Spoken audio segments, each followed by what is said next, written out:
Bonsoir Émilie. Vous avez présenté aujourd'hui le bilan de l'activité touristique en principauté. Pour l'année 2023, quels sont les chiffres à retenir? Deux chiffres principaux, un taux d'occupation de 57% en hausse de 1 point par rapport à 2022 et un prix moyen qui atteint un record en hausse encore de 3,5 par rapport à l'année dernière. Donc une très belle année pour les hôtels de la principauté. Est-ce que ce sont des chiffres qui vous étonnent? Ce ne sont pas des chiffres qui nous étonnent car le tourisme a repris dans le monde entier et actuellement uniquement la zone Asie est encore un peu en retrait. Donc ce sont de très bons chiffres, mais les efforts doivent se poursuivre car nous ne sommes quand même toujours pas revenus au niveau pré-Covid. La principauté attire de nombreuses nationalités. Qui figure dans le top 3, Guy Antonielli?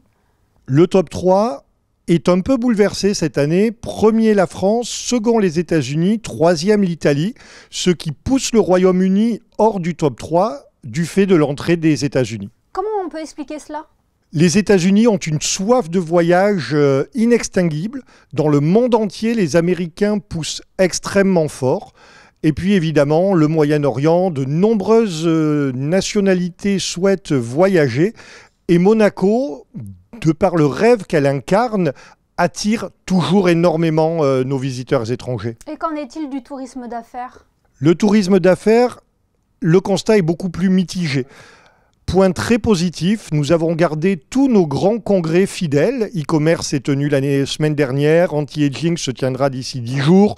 Le festival télé arrive en juin, Sportel sera là cet automne, comme les rendez-vous de septembre. Mais si les grands événements sont là et ont même cru en taille, d'autres de taille plus restreinte ont vu leur nombre de participants diminuer ainsi que le nombre de demandes se réduire. Mais il faut ramener cela au contexte. Pendant 2 ans, nous n'avons pas pu commercialiser de tourisme d'affaires, donc les Américains sont en retard. Donc tout ce retard est en train d'être rattrapé. 2025 s'annonce exceptionnel à de nombreux titres, du fait, du retour des Américains, mais bien évidemment du 25e anniversaire du Grimaldi Forum et de l'ouverture de l'extension du Grimaldi Forum en tout début d'année 2025. Globalement, Guy Antonielli, on peut dire que les projections sont optimistes pour l'année 2024. Les projections sont optimistes, ce qui ne veut pas dire bien évidemment qu'il faille se reposer sur nos lauriers. Et c'est pour ça que la DTC va continuer à déployer la campagne Like Nowhere Else sur les marchés les plus porteurs que sont les États-Unis et le Moyen-Orient, mais aussi bien évidemment sur nos marchés traditionnels et qui nous sont fidèles depuis de très nombreuses années et au premier titre les marchés européens de proximité. Oui, parce que la région est très concurrentielle. Comment résister face à cela ? La région est au sens large la Méditerranée est la destination la plus attractive de la planète. Monaco a un avantage, c'est que c'est une destination comme nulle part ailleurs au cœur de cet écosystème. Et surtout, chose que nous vendons, que nous promouvons, c'est que venir à Monaco, c'est un hub pour visiter la Côte d'Azur, la Riviera italienne, visiter 3 pays en un. Venez à Monaco, faites-en votre base de séjour et vous pourrez visiter la France et l'Italie également. Est-ce qu'il y a des pays cibles, Guy Antonielli? Vous parliez tout à l'heure de la Chine qui est un petit peu délaissée. Est-ce qu'on a envie de reconquérir ces clients, de les ramener à la destination Monaco? Alors bien évidemment, la Chine ne peut pas être laissée de côté.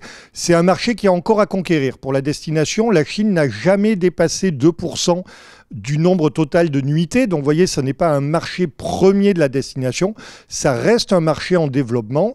Et d'ailleurs, la campagne de la DTC apparaît dans les avions de Air China cette année. Donc oui, c'est une destination que l'on travaille, mais ça n'est pas encore une des destinations majeures, un des marchés sources majeurs de la destination. Et quel est le marché source majeur ? C'est la France. Ça reste la France depuis l'an 2000, quand la France a doublé l'Italie comme premier marché de la destination.